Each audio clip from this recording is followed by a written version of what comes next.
Imagine this. If you were holding only dollars in 1929, if you trusted only the dollar in 1971, and if you stayed in cash during 2020, history asks one brutal question. When the system shakes, what actually survives? Gold, Bitcoin, or the US dollar, the most powerful currency the world has ever known? Today, this isn't about opinions, it's about history. Not charts, cycles, not hype, hard lessons. And by the end of this video, you'll be able to answer one critical question for yourself. What should a smart portfolio really look like today? Money isn't just paper. Money is trust. And the moment that trust weakens, people rush toward assets they believe will survive chaos. Across history, three assets have always stepped into the spotlight. Gold, thousands of years old. The US dollar, the backbone of the modern financial system. Bitcoin, the digital rebellion against that system. But these assets are not the same. They play different roles at different stages of the cycle. Understanding that difference is what separates investors from gamblers. Gold is not a trend. Gold is financial history itself. From the Roman Empire to world wars, currency collapses, hyperinflation, and financial crises. Whenever governments printed too much money, whenever currencies lost credibility, gold preserved value. In 1971, the United States officially detached the dollar from gold. After that decision, inflation surged, confidence in fiat money cracked, and gold exploded from $35 to over $800 by 1980. The message was clear: when fiat money weakens, gold strengthens.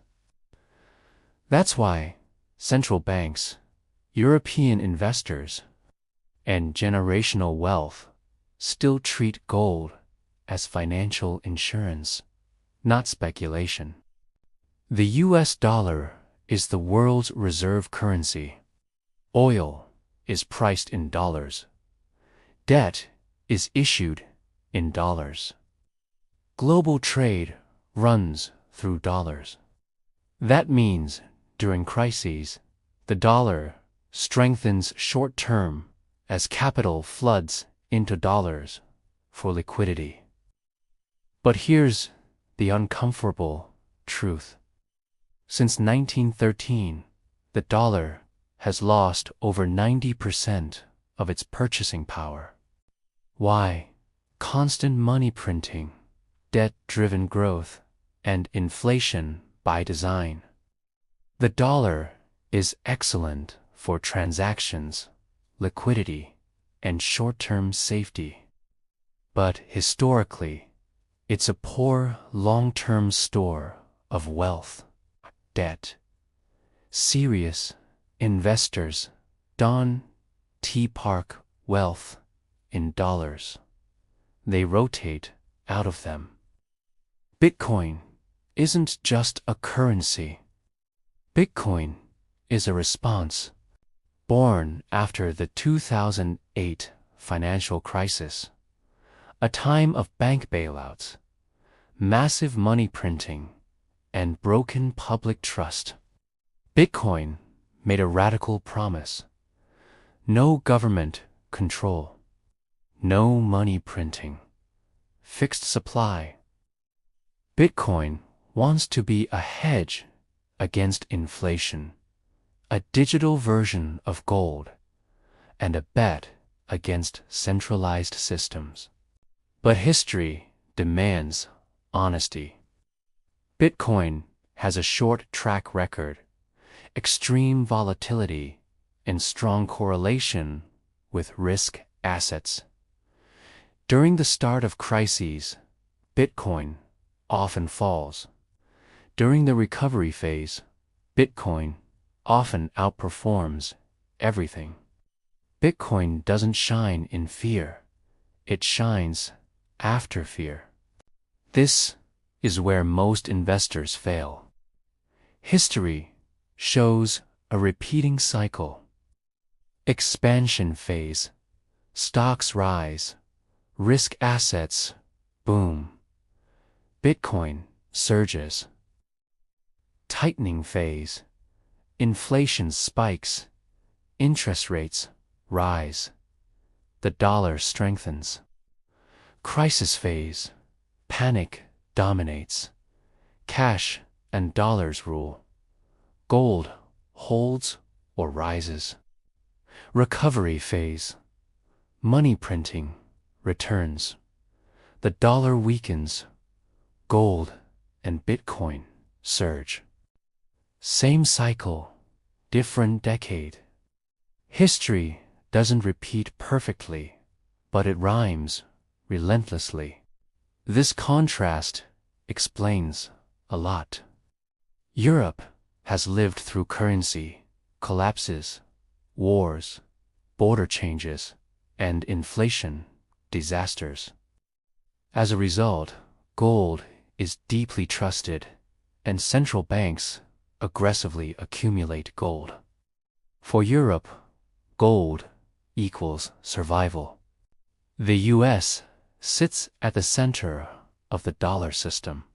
That creates strong confidence in financial innovation, massive crypto adoption, and a willingness to take risk.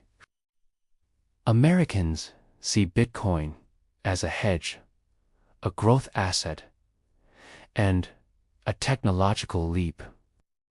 Europe prioritizes protection. America prioritizes upside. History never predicts the future, but it does expose patterns. Today, we see record global debt, rising geopolitical tension, central banks buying gold, and growing talk of de-dollarization. Historically, that environment favors gold as protection, a strong dollar short-term, and volatility for Bitcoin. Ignoring any one of these assets has never ended well. History does not say, go all in on gold, bet everything on Bitcoin, or trust the dollar forever. History says one thing: diversification protects wealth. A historically intelligent portfolio includes dollars for liquidity, gold for insurance, and Bitcoin for asymmetric upside. People who bet on only one asset aren't investing, they're hoping. The history of money carries a warning. Every generation believes this time is different, and every generation learns the same lesson. Systems change, currencies weaken, assets endure. The real question is, are you positioned with history or against it?